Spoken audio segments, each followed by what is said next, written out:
Bienvenidas y bienvenidos a su programa Ya lo dijo la Corte. El día de hoy vamos a analizar una sentencia de la segunda sala del Máximo Tribunal de la República en la cual se discuten aspectos de la mayor importancia sobre el derecho a la salud, sobre lo que supone este derecho y en particular sobre uno de sus aspectos más característicos y más relevantes desde el punto de vista práctico que tiene que ver con el suministro de medicamentos. Para analizar este amparo en revisión 251-2016, pues tenemos el gusto de recibir en este programa a Omar Hernández y a Paula Méndez, secretarios de Estudio y Cuenta de esta Suprema Corte de Justicia de la Nación. Y bueno, a ver, Omar, pues, ¿por qué no nos cuentas de qué trata el caso? ¿Cuáles son las circunstancias fácticas alrededor del caso? Sí, claro que sí, con mucho gusto. Pues bueno, el asunto es bien particular. Es una persona que va al Instituto Nacional de Psiquiatría y básicamente pide que lo diagnostiquen. Se sigue el procedimiento, cumple vamos a decirlo, los requisitos que el instituto, como se sabe, no atiende a cualquier persona. Es una institución de tercer nivel, entonces de alta especialización, y una vez que pasa, vamos a decirlo de alguna manera, los filtros para que pueda ser atendido en el instituto, lo diagnostican los médicos del instituto y le suministran, o bueno, le sugieren que tiene que tomar ciertos medicamentos para tener controlados sus problemas mentales. Una vez que él tiene el diagnóstico y la receta, él va directamente con el propio instituto y le dice, bueno, ya me atendiste, ahora dame los medicamentos. Y el instituto le niega el suministro de los medicamentos. Básicamente le da dos razones por las cuales no puede suministrarlos. Primero dice el instituto, yo no estoy obligado a darle el suministro. Yo soy un instituto de tercer nivel, vete y afíliate al Seguro Popular de la Ciudad de México y bueno, ahí que te los den. Y la segunda razón por la cual le niegan los medicamentos es porque dice básicamente, tú no eres un paciente, le llaman ellos hospitalizado, eres un paciente ambulatorio, es decir, que no está interno en el hospital, entonces no tengo obligación conforme a la ley de entregarte los medicamentos. Contra esta decisión del Instituto Nacional de Psiquiatría, ¿qué hace esta persona? Pues va con un juez de distrito. Okay. Promueve un juicio de amparo. Promueve un juicio de amparo y en este juicio de amparo él dice que la negativa del suministro le viola su derecho a la salud. En estricto sentido es en esencia ese argumento y la juez de distrito le otorga la suspensión. ¿Qué quiere decir eso? Que mientras esté tramitándose el juicio, van a hacer como si le dieran la razón. Entonces le dice, instituto, te obligo a darle los medicamentos. O sea, de entrada, dale los medicamentos. De entrada, dale lo que te pide y luego vemos. Y luego vemos. Exactamente. Vamos a ir analizando. Luego lo vemos con calma, pero mientras tanto, para evitar que haya una afectación a esta persona, pues tú tienes que darle los medicamentos. Paula, hay una discusión en la sentencia de la segunda sala interesante a partir de una diferencia que creo que las personas que nos están viendo les va a interesar conocer más. Salud física y salud mental. ¿Cómo lo aprecias? ¿Cómo lo valoras esa parte? Fue algo que fue primordial para nosotros hacer como central en la sentencia. Ya hay criterios de la segunda sala incluso sobre la obligación que tiene el Estado de suministrar medicamentos como parte del derecho a la salud. Eso ya estaba claro. Sin embargo, parece que hay como un desenlace entre lo que es la salud física y la salud mental, como si la salud mental no fuera parte de la salud. Entonces fue primordial para nosotros que en la sentencia quedara claro que la salud mental tiene exactamente la misma importancia y la misma protección, tanto constitucional como internacional, que la salud física. Y, por lo tanto, se le tienen que respetar las mismas garantías. Ahora, este punto que tocas es fundamental porque incluso hay datos en la propia sentencia que demuestran, por ejemplo, que hay menos inversión en tutela y garantía de la salud mental que de la física. Ponen por ahí también una correlación entre enfermedades mentales y pobreza.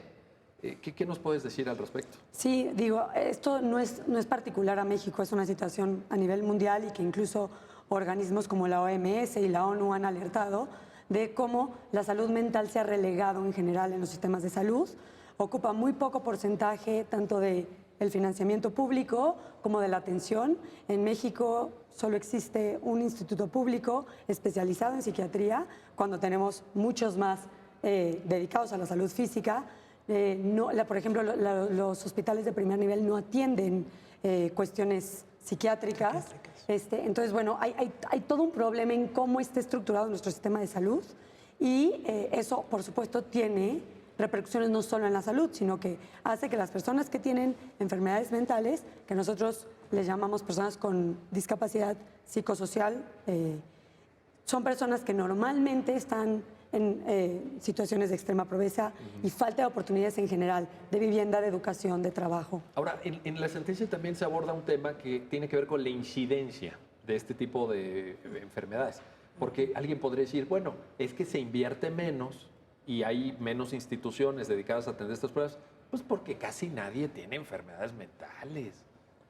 ¿Es cierto esto? No, de hecho, nos resaltó mucho que el estudio de México que encontramos era de todos los directivos del Instituto Nacional de Psiquiatría, en donde ellos mismos presentaban que uno de cada 4 mexicanos padece de ¿Uno de cada 4? Exactamente. ¿Ese es un dato oficial, Paula? Ese es un dato. No es oficial, es un estudio académico, pero los autores son, bueno, en su momento la doctora Medina Mora, exactamente. Es un estudio científico. Exactamente. Es apabullante el dato. Exacto. 1 de cada 4. Sí. Bueno, vaya. Omar, hay en el texto de la sentencia hay un análisis a partir de documentos de Naciones Unidas sobre las características del derecho a la salud. Y digo del derecho a la salud en general, sin incorporar ahorita esta doble beta. Pero particularmente me interesan los temas de accesibilidad. La ONU dice, pues es que tiene que haber accesibilidad en la salud y disponibilidad. Y creo que por ahí, utilizando estas dos características, entran ustedes en el tema de medicamentos. ¿Nos puedes explicar en qué consisten estas características? Sí, claro que sí. Me voy a regresar un segundito porque creo que hay un dato que es importantísimo y que está aparejado a lo que platicabas un poquito con Paula. Cuando vimos los estudios nos dimos cuenta que a pesar de que es tan relevante el asunto de la salud mental, no encontramos datos oficiales. Los estudios, vamos a decirlo, que de México se hacían sobre salud mental, yo creo que el último era 2013, 2012. Sí. Ya ese dato ya, O sea, de ese entrada dato ya te llama la atención. Te dice mucho. O sea, es un tema que no le estamos poniendo la atención y creo que es parte esencial de la sentencia, tratar de poner a la salud mental como tema que tenemos que llamar la atención. Bueno, lo dicen muy claro, ¿no? Es decir, es tan importante la salud física como la salud mental. No hay como una salud de primera y una de segunda. No. Todo se tiene que atender. Todo se tiene que atender y además muchos organismos institucionales internacionales dicen que es básicamente un prerequisito. No hay salud física si no hay salud mental. A ver, ¿y qué significa entonces la accesibilidad y la disponibilidad? Bueno, ahí nosotros identificamos varios aspectos. Primero que los servicios, por ejemplo, tienen que ser prestados, vamos a decirlo de alguna manera, de una manera suficiente para garantizar la salud de manera integral. Me explico de alguna manera. ¿Lo que llaman prestación integral, te refieres a eso? Es correcto, es la prestación integral. Y básicamente lo que se tiene que decir es, se vale que te haga un diagnóstico, pero también te tengo que dar el remedio. No se vale que te quedes como a la mitad, por decirlo de alguna manera. No se vale que solamente te diagnostique, pero que no le dé un seguimiento a tu caso. Fue lo que le pasó al quejoso. Pues es parte del problema. Y además, en este caso, como nosotros lo evidenciamos, conforme al marco normativo y la Constitución es muy clara, se vale que las instituciones y se vale que las autoridades se distribuyan competencias conforme a la ley. El problema y lo que no se vale es que si tu instituto o si un instituto tiene un paciente a su cargo, no se cerciore o no se preocupe porque esa persona tenga una atención completa. Es decir, no se vale que le digas, ve y búscalo a ver a dónde, a la Ciudad de México. Creo que eso, y como se ve en la sentencia, la normativa establece ciertos, vamos a decirlo, manuales de procedimiento que deben seguir las autoridades. A ver, en este punto concreto, Sí. para que le quede clarísimo a las personas que están viendo este programa, en el criterio de la segunda sala de la Suprema Corte de Justicia de la Nación, Sí. el derecho a la salud implica, abarca que se le den implica el suministro, el de, suministro de de medicamentos básicos. Aquí hay que... Ahorita vamos a entrar en el cuadro ahorita básico, vamos a pero otra parte. de alguna manera lo implica. Es correcto, sí. Cuando hablamos de derecho a la salud, no hablamos solo de diagnóstico. Es correcto, te incluye el suministro de medicamentos. Eso es como, vamos a decirlo de alguna manera, algo que es una decisión que ya había dicho la Corte. Ese es un punto. Y no es que la segunda sala lo haya resuelto en sino que había algunos antecedentes. Había unos ¿no? precedentes a partir de 2000, el Pleno ya había precisado que el derecho a la salud incluye el suministro de medicamentos. En este caso, la precisión importante es, no se vale que discrimines, no se vale que distingas según sea salud física o según sea salud mental. A ver, Paula, hay quien dice que esto del derecho a la salud, como el derecho a la vivienda, como el derecho al medio ambiente, como otros derechos de los denominados sociales, son de aplicación progresiva y que esto significa que, bueno, pues cuando se pueda, ¿verdad? Porque pues a veces no alcanza el dinero, a veces pues hay dificultades de orden administrativo, burocrático. ¿Qué les puedes decir? Porque en la sentencia está analizado el tema de la progresividad como característica de los derechos humanos, pero parece que estos derechos de pronto sociales en el imaginario de alguna parte de la doctrina jurídica mexicana, por ejemplo, son derechos pues, de segunda categoría. Los buenos son los de libertad. Progresividad. Es parte de lo que analizamos en la sentencia. Como bien lo dices, estos derechos tienen una parte progresiva, pero creo que aquí hay una confusión, porque en general cualquier derecho tiene una parte progresiva y tiene una parte inmediata, que tiene que ser de realización sí o sí. Firmo la convención o mi constitución lo dice, yo tengo que garantizar esa parte del derecho. Entonces lo que analizamos aquí es qué pasa con los medicamentos. La obligación de otorgarlos, ¿es progresiva o es inmediata? Y lo que identificamos es que hay un consenso en los tratados e inclusive en la propia legislación mexicana en que... ¿En la Ley General de Salud? Sí, en la Ley General de Salud, exactamente, en que hay dos cosas que son inmediatas tratándose de suministro de medicamentos. Uno, que no se pueden dar de manera discriminatoria. Es decir, no se puede discriminar. Exactamente. En este caso, ¿qué pasaba? Como decía Omar, por un lado, vimos una clara diferencia entre cómo se suministran medicamentos en tratándose de salud física y de salud mental.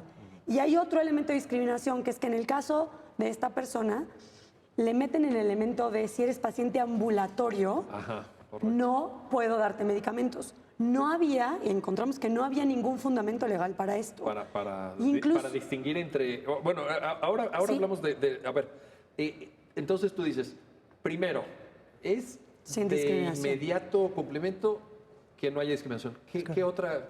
Y la otra les es- llaman obligaciones inmediatas, ¿verdad? Inmediatas, exactamente. Y la otra es que si ya está incluido el medicamento en el cuadro básico, tiene que ser suministrado. Esto es, los tratados internacionales dejan a libertad de cada estado determinar cuál es su cuadro básico de medicamentos. Decir qué medicamentos sí pueden prestar. Por el costo, por la O sea, disponibilidad. los tratados ahí... Lo dejan no dicen cada tienes que país. garantizar este y este. No hay una lista... No hay. Ahora, Hay recomendaciones de la OMS, pero no hay listas obligatorias, digamos. ¿México libremente decide cómo integrar ese cuadro básico? Exactamente. Entonces, si el medicamento ya está en el cuadro básico, no puedes negar ese medicamento. De alguna manera, por decirlo de manera simple, México se está comprometiendo a que de manera inmediata esos medicamentos los va a dar. No puede decir que no tiene recursos suficientes para darlos. No habría la excusa de la progresividad o de que No. poco a poco, o denme oportunidad el próximo año, No, etcétera. no. Ahora, dices tú, hay obligaciones inmediatas y hay otras que son progresivas. ¿Cuáles serían progresivas, por ejemplo? Progresivas podría ser, por ejemplo, medicamentos que no se encuentran en el cuadro básico. Ya la Corte ha visto incluso asuntos de ese tipo, el típico medicamento raro para una enfermedad específica, pero que el que se vio, creo, me parece, era de SIDA, un medicamento que era como muy novedoso. Entonces, uno podría decir, bueno, pues si hay un medicamento mejor, estás obligado a dármelo. Pero ahí entra la progresividad. Como Estado, pues me tienes que esperar a que yo haga los estudios necesarios, a que pueda incorporar esos medicamentos que igual y son de un mucho mayor costo y los utiliza una menor cantidad de población. Aunque no por estar fuera del cuadro básico se te puede negar. ¿Hay algún antecedente? Creo que en la sentencia citan algún caso anterior, ¿no? Hay un antecedente, no es jurisprudencia, es una tesis aislada, Sí. pero ya en una ocasión se dijo que se tenía que dar... ¿Algún medicamento fuera de... exactamente. Correcto. Muy bien. Bueno, estamos llegando al final del primer bloque en su programa, ya lo dijo la Corte. Estamos analizando un amparo en revisión, el 251 del 2016, resuelto por la segunda sala del máximo tribunal de la República, y estamos platicando con Omar Hernández y Paula Méndez sobre si el derecho a la salud abarca o no el suministro de medicamentos y también la forma en la que el Estado mexicano debe atender las enfermedades mentales. Regresamos enseguida porque todavía le quedan muchos aspectos, muchos temas a este amparo en revisión. No se vayan.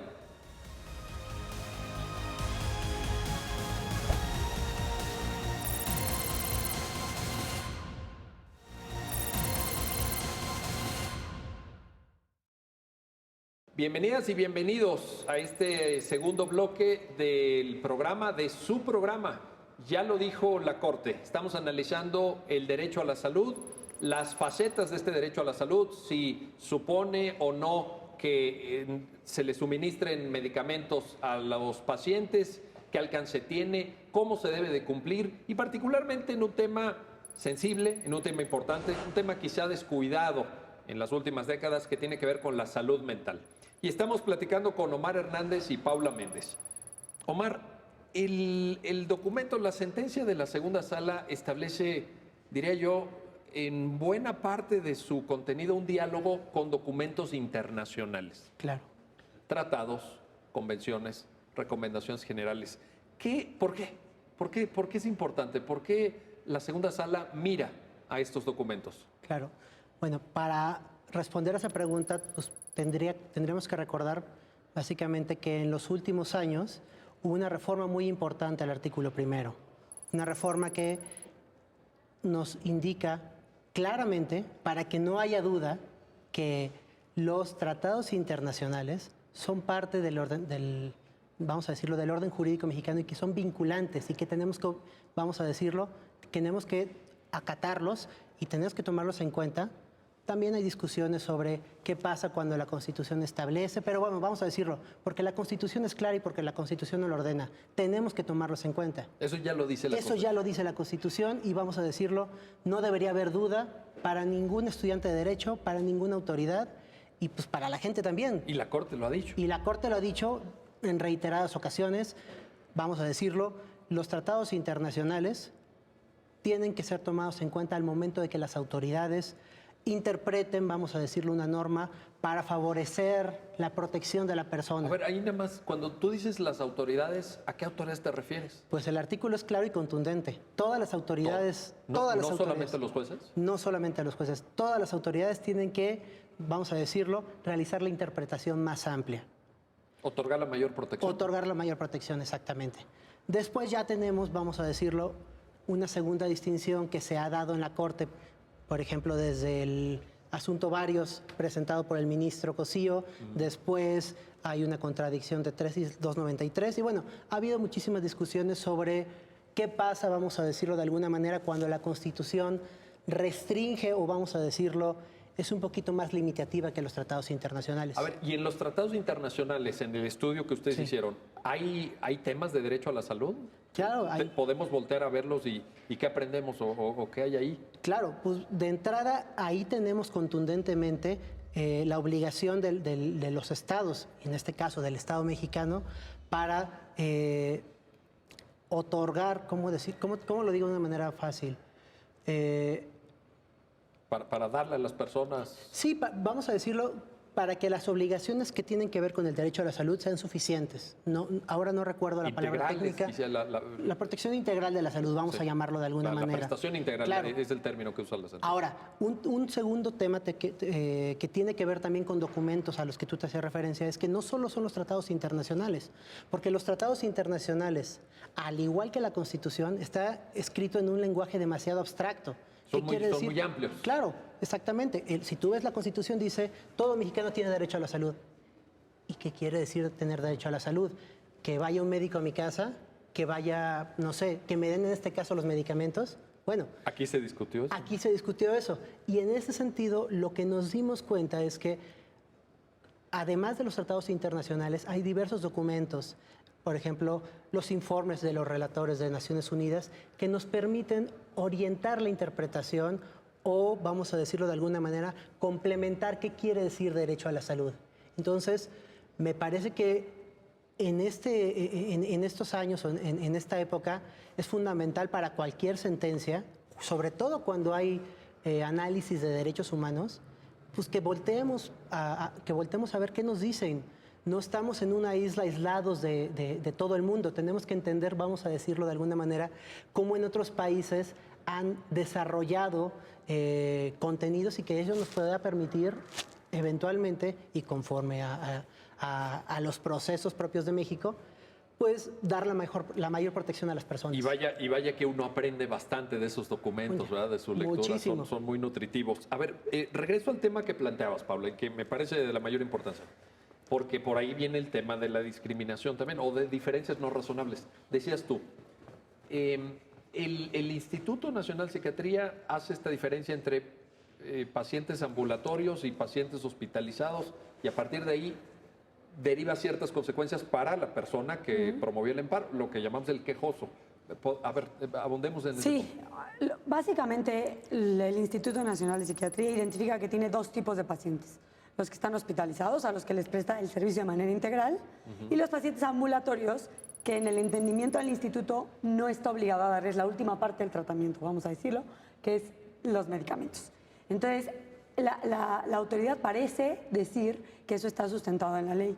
Al revisar la ley del Instituto Nacional de Psiquiatría y la ley de institutos incluso, nos dimos cuenta que esa distinción no existía en la ley.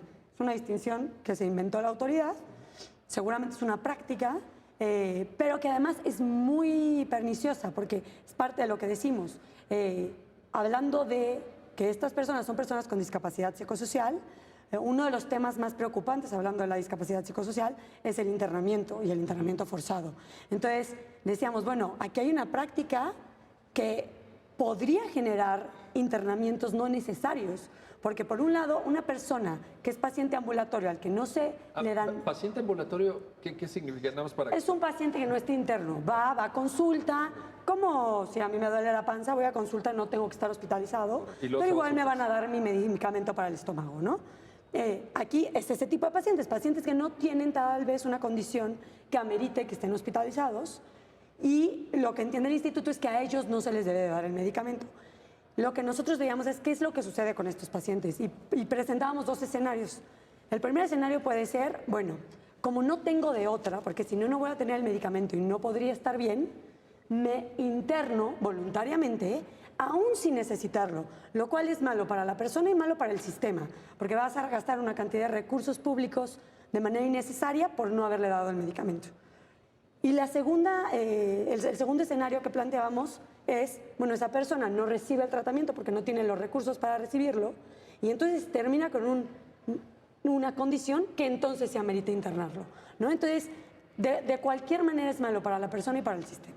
Y en todo caso, lo que es cierto es que la sentencia demuestra que no hay fundamento jurídico para esa distinción.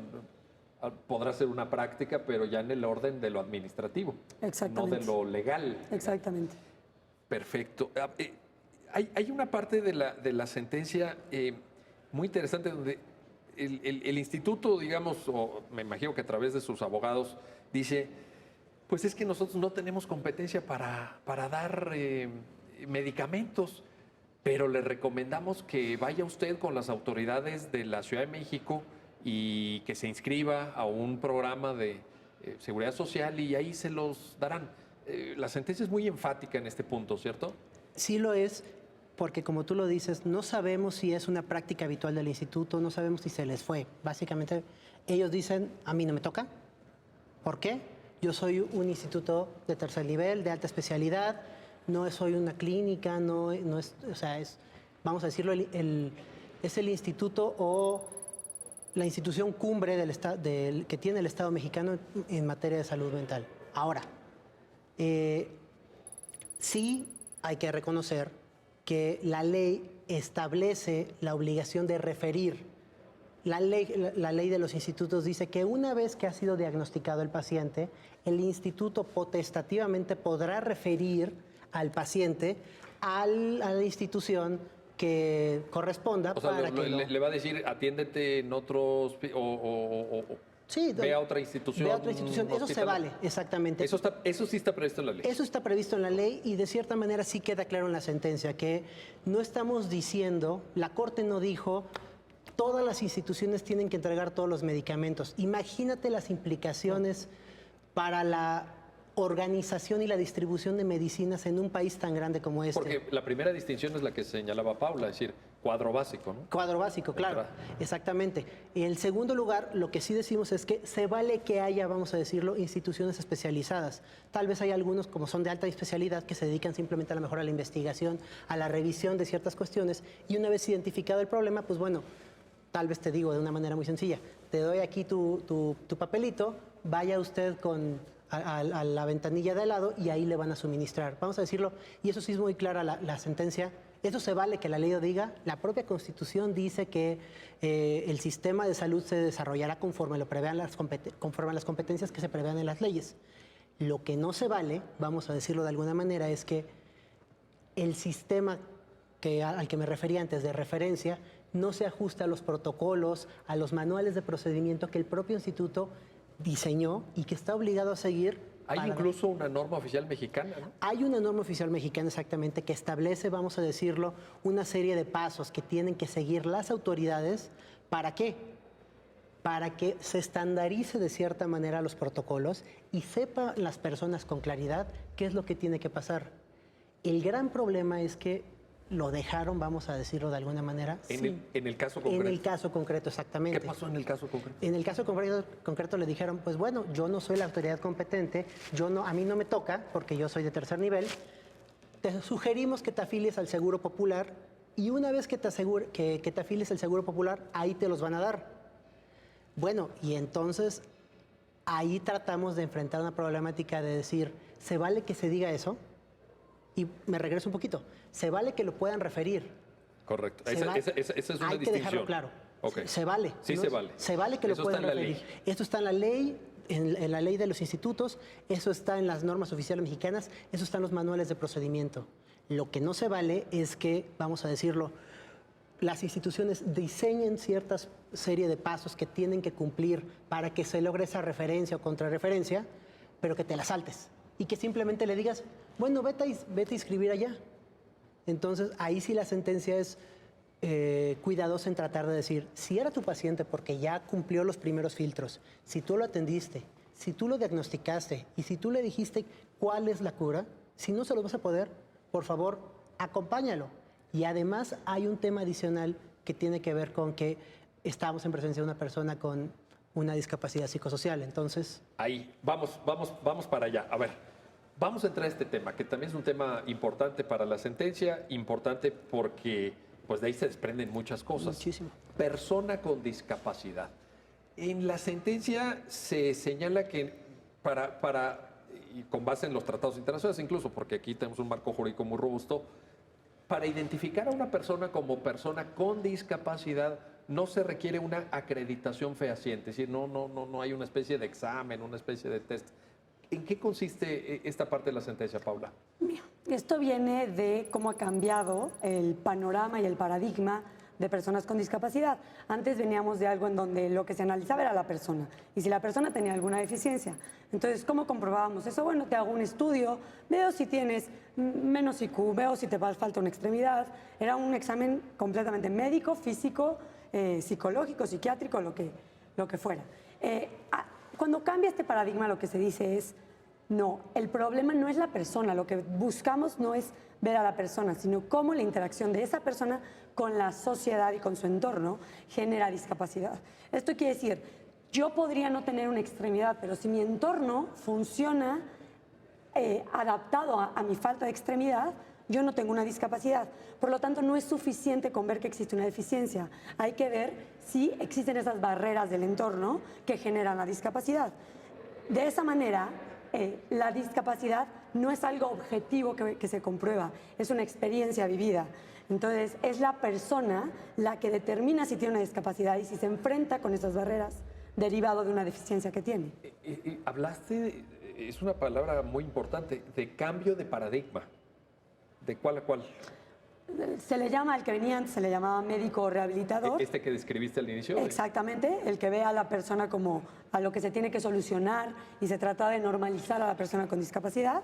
Y se cambia un paradigma que se le llama social o de derechos humanos, en donde lo que se busca es cambiar el entorno, cambiar a la sociedad para que las personas con discapacidad estén igualmente incluidas que las personas sin discapacidad. Importantísimo, fundamental. La sentencia lo explica.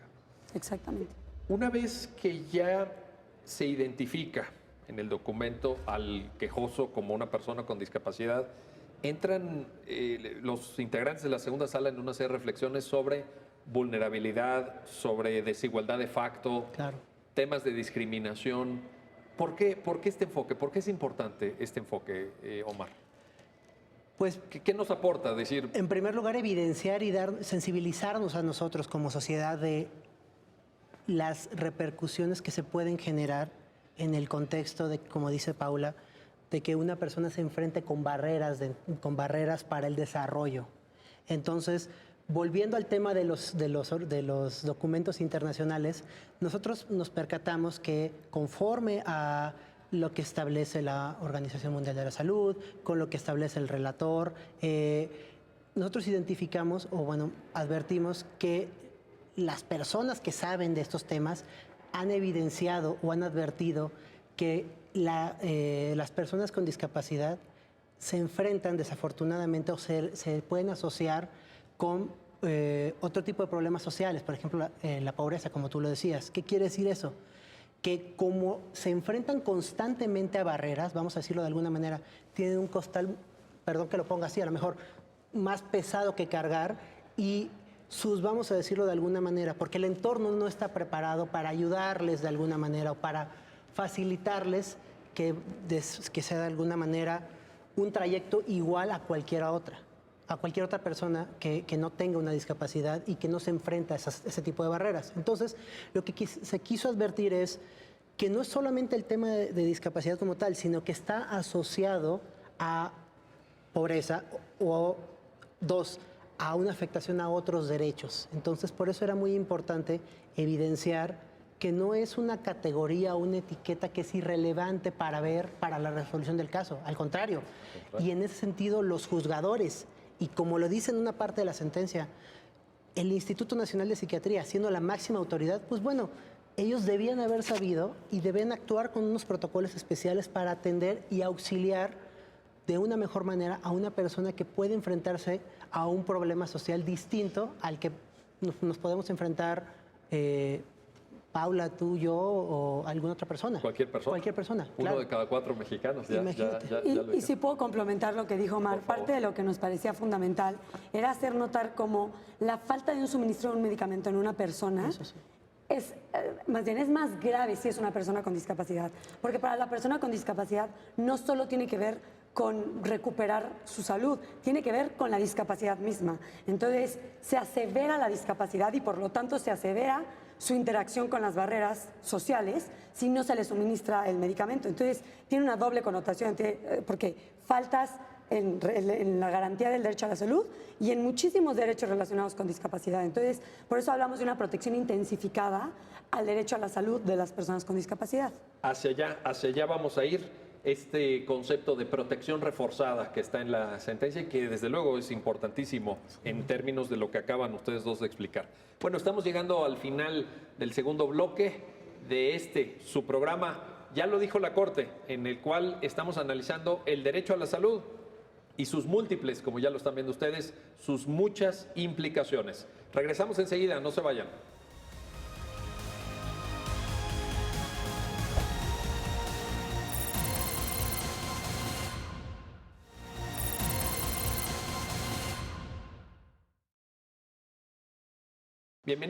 Bienvenidos y bienvenidas a su programa, ya lo dijo la Corte, en el cual estamos analizando, estamos conversando con dos especialistas en temas de derechos humanos, en temas de los derechos de las personas con discapacidad, sobre una importantísima sentencia emitida por la segunda sala del máximo tribunal de la República. Y antes de irnos al a los anuncios comerciales, como dicen. Paula, nos estabas comentando un concepto importante. Protección reforzada o análisis reforzado o, como le dicen en otras sentencias, quizá escrutinio estricto. En fin, hay un concepto ahí que podemos llamar de distinta manera, pero ¿cuál es el mensaje o cuál es el significado importante para el caso concreto? Básicamente el mensaje es autoridades, cuando estén frente a una persona con discapacidad, en este caso en específico con discapacidad psicosocial, tienen que poner una serie de garantías y tienen que voltear a ver el marco jurídico de personas con discapacidad. ¿Qué quiere decir esto? Dar accesibilidad, dar ajustes razonables, que quiere decir que incluso tengo que a veces romper con normas para ajustarme a las necesidades de la persona en específico. A ver, un ejemplo. Por ejemplo, las consultas siempre se dan en la oficina del tercer piso. Bueno, fíjate que yo no me puedo transportar porque tengo un problema de movilidad, entonces la consulta te la voy a dar en el primer piso y vamos a acoplar un consultorio para darte ahí la consulta. Algo muy sencillo como esto, hasta cosas más grandes, ¿no? Pero bueno, quiere decir que tengo que atender a la persona específicamente en sus necesidades. Entonces, es una alerta, sobre todo a autoridades como la del caso, que es un instituto que maneja en su gran mayoría a una población de personas con discapacidad psicosocial, a decirles, ojo, porque no están viendo todas esas obligaciones que tienen en materia de derechos de personas con discapacidad. Aparte del tema de ajustes razonables en la propia sentencia, bueno, y evidentemente en el marco jurídico internacional, digamos ONU, etcétera, está el tema de la accesibilidad. ¿Qué nos podrías decir al respecto? La accesibilidad para tiene que personas ver, con discapacidad, sí, ¿verdad? Evidentemente. Tiene que ver con el entorno. ¿Qué quiere decir? Desde lo que siempre pensamos como las rampas para que una persona que utiliza silla de ruedas pueda acceder a los lugares. Rampas es lo más lógico, pero tiene que ver con baños de tamaño adecuado, puertas de tamaño adecuado, hasta, por ejemplo, los formatos en los que se difunde la información. Tú llegas a una ventanilla, te dan un formato que tienes que llenar, pero son formatos que, por ejemplo, una persona que tiene visibilidad limitada, que no es ciego, pero tiene visibilidad limitada, no puede leer porque están en un formato muy pequeño. O que la manera en la que inclusive los doctores o los propios, el personal administrativo explica la información, tienen que estar preparados para explicárselo, por ejemplo, a una persona que tiene una discapacidad intelectual, una discapacidad psicosocial, que necesitan explicaciones de manera más sencilla. ¿Y todo eso está previsto en leyes, en tratados? Por ejemplo, si alguien que estuviera viendo este programa dijera, oye, qué interesante este tema, quiero aprender más, ¿a dónde tendré que voltear a ver? Pues la fuente principal es la Convención sobre los Derechos de las Personas con Discapacidad de Naciones Unidas y que ya ha sido, recopilada y hecha nuestra en la Ley General de Inclusión para las Personas con Discapacidad. Lamentablemente en México todavía no tenemos normativa específica de cómo tienen que ser accesibles los edificios, de cómo tiene que ser accesible la información. Hay países que ya lo tienen así. Estados Unidos, por ejemplo, tiene una normativa muy específica de cómo tienen que ser esas cosas. A ver si entiendo esta parte. Es decir, cuando tú te refieres a rampas, te refieres a baños, mencionaste el tamaño de las puertas, ¿no hay un manual que explique eso? Lamentablemente en México todavía no lo han. Pero es importantísimo, ¿no? Muy importante porque además esa es la única manera de obligar a los particulares. Oye, Pablo, una pregunta. ¿Y esa obligación no está señalada en la Convención de Naciones Unidas? Sí está señalado que se tiene que emitir todas las disposiciones necesarias para hacer efectiva la Convención y uno de los derechos de la Convención es el derecho a la accesibilidad. Es que parece indispensable, ¿no? Sí, claro. Entonces, México está en una situación delicada. Sí, que lo está. Sin pronunciarnos ahorita sobre sí. Exactamente. Pero creo que digamos que ahorita se hace muy al caso por caso. Hay edificios públicos que ya son bastante accesibles y hay otros que, digamos, son de los 80s y no tienen ni el mínimo de accesibilidad. Omar, Paula está tocando un tema. Ella dice edificios públicos, pero los derechos de las personas con discapacidad no se proyectan también a la esfera de los particulares. Como en algunos aspectos y en alguna medida, vaya. Pero... Claro, vamos a decirlo de alguna manera. La Corte ya en otros precedentes también ha hablado sobre la eficacia horizontal de los derechos. ¿Qué quiere decir esto? Que no solo las autoridades, por decirlo de alguna manera, son los que pudieran infringir o afectar los derechos de una persona. Y eso mismo nos podría llevar, vamos a ponerlo de alguna manera, si se estuvieran retomadas ciertos estándares, ciertos criterios en leyes, sería una forma mucho más eficiente de obligar a los particulares a que, como decía Paula, a que te pongan la puerta como la requieres, a que pongan la Pero rampa. eso es lo que falta. Pues eso es desafortunadamente parte de lo que falta, de que falta un poco. También tiene que ver con, desafortunadamente, una cultura de no ponerle tanta atención, vamos a decirlo, a las personas con discapacidad. Creo que es parte de lo bonito de este asunto, que tratamos de hacer, y perdón por repetirlo, visible un problema que es tan importante y tan relevante para muchísimas personas. Y que quizá no le demos la importancia que tiene, ¿verdad? Claro. Y por eso la sentencia empieza con la diferencia entre salud física Claro. y salud mental. Pero a ver, volviendo al punto de los particulares. Si yo, por ejemplo, tengo una empresa que se dedica a poner cines o Sí. que administra teatros, ¿estoy obligado a generar la accesibilidad o solo en edificios públicos como presidencias municipales, No. secretarías de Estado? Mira, ahí tendremos que revisar. Debe haber alguna NOM que ya prevea de cierta manera algunos tipos de obligaciones, y esa es la forma en la que los particulares deberían estar obligados. Es decir, no es solamente una cuestión de buenos deseos en el sentido de que vamos a ser parejos con las personas que se enfrentan a un obstáculo o una barrera. Seguramente hay alguna norma, ahorita no se me ocurre con precisión cuáles sí o cuáles no. Paula, que es nuestra experta en personas, en problemas con personas con discapacidad, pues nos ha advertido que México, vamos a decirlo, en general estamos en algún tipo de incumplimiento, y ese incumplimiento, pues la manera más fácil que yo la veo es, al no hacerlo receptivo por completo y al no plasmarlo directamente en una norma, pues es mucho más fácil que sean omisos los particulares porque no tienen, vamos a decirlo, una obligación legal que cumplir. Aunque el Estado debería poner Aunque esa el norma. Estado, ¿no?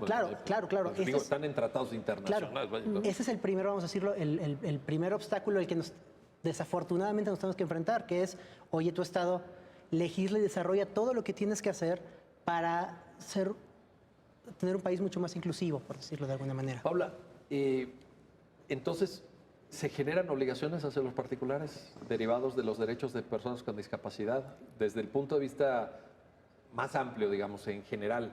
O los particulares pueden decir, bueno, pues pongan rampas en la Suprema Corte, pongan baños en la presidencia municipal de no sé dónde, o también en cines, en teatros, en escuelas, por ejemplo. Yo creo que aún con lo que dice Omar, de que no hay obligaciones claras, ya existe una obligación, y esa sí está muy clara en la Ley General de Inclusión para los particulares, de no discriminación. Y entonces, si tomamos en cuenta que prácticamente todo lo que se hace que genera que las personas con discapacidad no puedan estar en igualdad de circunstancias, en prestación de servicios, en lugares públicos, en lo que sea, cuenta como discriminación, podríamos decir que derivado de esa obligación, los particulares están obligados a hacer de todo accesible, no discriminar en específico, pero creo que es difícil, como dice Omar, dado que no hay estándares específicos, es muy difícil que ahorita una persona se pueda defender contra un particular. Eso no quiero decir que no exista la obligación. Correcto. O sea, tendríamos que ir perfeccionando, tenemos que ir enriqueciendo seguramente el marco jurídico. Y sobre todo la ley de amparo, que ya te permite de alguna manera presentar un juicio de amparo contra particulares. Entonces, esa sería una vía. Esa es una gran novedad. Esa es una gran novedad que se estableció de 2013. El gran problema es que, vamos a decirlo de alguna manera, vamos directamente con el remedio, desafortunadamente. Entonces, en lugar de ser preventivos y que pongamos en orden las cosas, fijando obligaciones puntuales, pues ante la ausencia de eso, lo que va a pasar o lo que está pasando es que muchos organismos que se dediquen al litigio estratégico pues tienen que estar enfocándose para jalar, por decirlo de alguna manera, como dice Paula, del problema de discriminación para tratar de presentarlo vía amparo.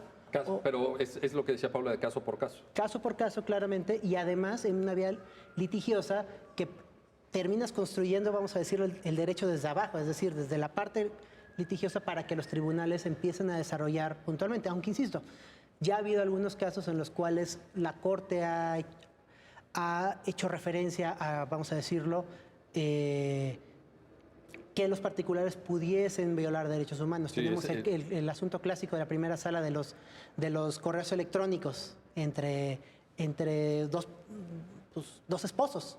Ese siempre llama mucho la atención. Llama mucho la atención, pero nos sirve ahorita al menos para evidenciar y decir, oye, no solo los edificios públicos, no solo las autoridades, pues también los particulares potencialmente pueden llegar a ser responsables de alguna violación.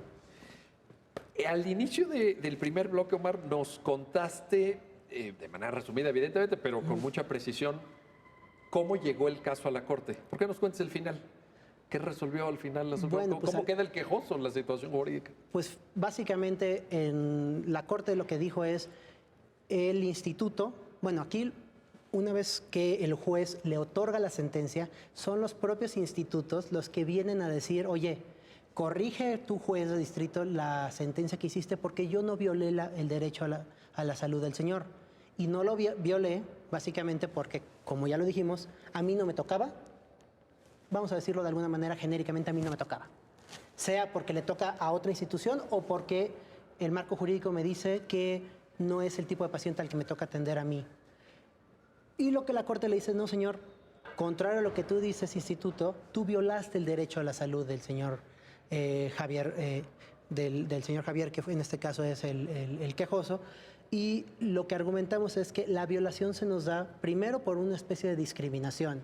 Tu interpretación de tu marco jurídico para negarle los medicamentos, pues de cierta manera tendió a limitar o restringir la protección de su derecho o del suministro de medicamentos a una persona sin ningún elemento objetivo, claro, contundente que te permitiera decir a él no le das. Es ahí, perdón, pero es ahí donde entra lo que se señalaba de paciente ambulatorio y paciente hospitalizado. Esa diferencia parece correcto. que es un tanto arbitraria. Es un tanto arbitraria sí, y discriminatoria.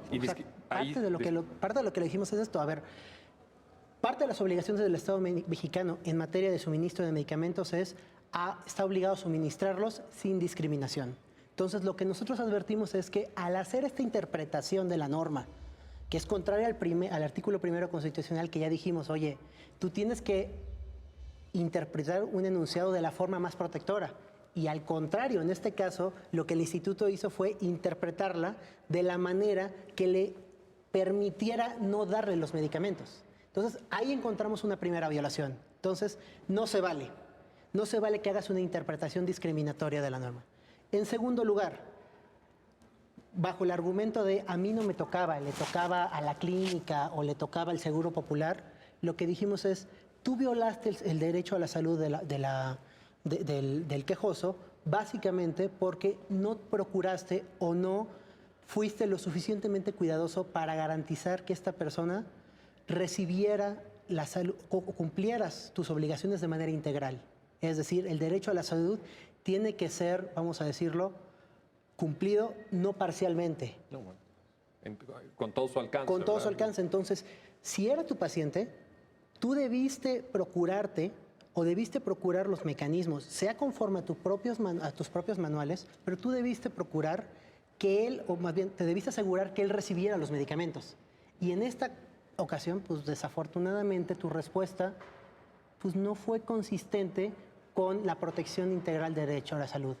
Y en ese sentido se le ordena al instituto entregar y seguir suministrando los medicamentos al señor. Seguir porque ya en la primera instancia ya lo había... Exactamente. Con la suspensión. Con la suspensión, exactamente. Entonces, vamos a decirlo de alguna manera, la Corte le dio una protección para evitar, vamos a decirlo así, que estuviera desprotegido. Ese fue el efecto práctico. El efecto práctico es exactamente, señor, tú te obligas o tú tienes que cerciorar de que este señor reciba los medicamentos.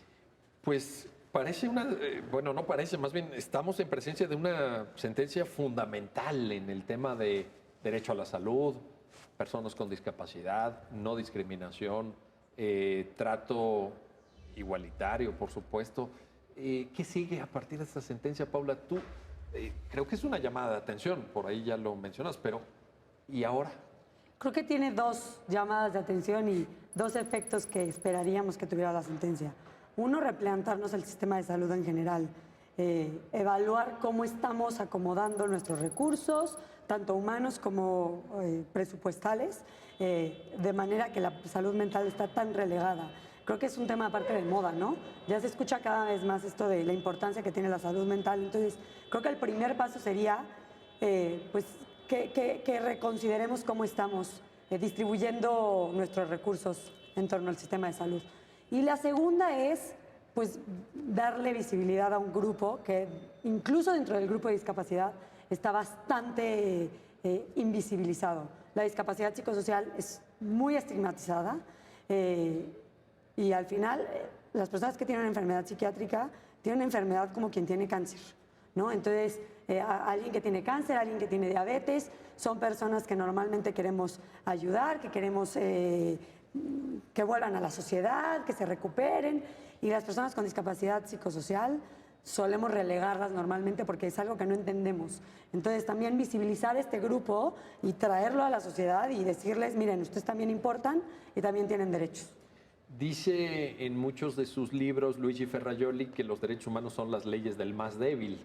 Parecería que esta sentencia lo pone de manifiesto, ¿no? Sí. Es decir, en esta lógica de personas con discapacidad, pero dentro de las personas con discapacidad, esta discapacidad específicamente, dentro del sistema de salud, esta atención a salud mental, parece que es como una sentencia emblemática en este sentido de protección de personas, pues no débiles, pero sí vulnerables, ¿no? Claro, es un grupo o estigmatizadas en alguna medida.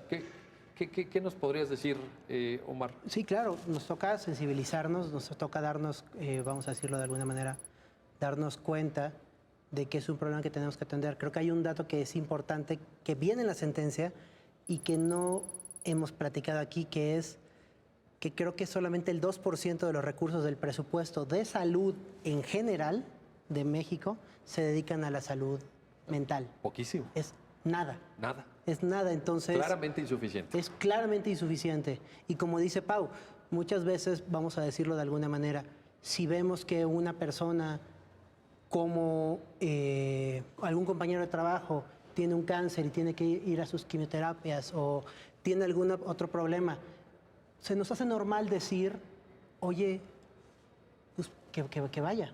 Claro. No, y todo el apoyo, ¿no? Todo el apoyo. Y Pero recursos, medios, instituciones. Pero desafortunadamente, por ejemplo, si alguien tiene algún tipo de depresión, desafortunadamente no vemos, ahí empieza el concepto estigmatizador que Paula decía. O sea, ya empezamos a cuestionar y decir, oye, y se va, o sea, ¿y por qué va a faltar al trabajo?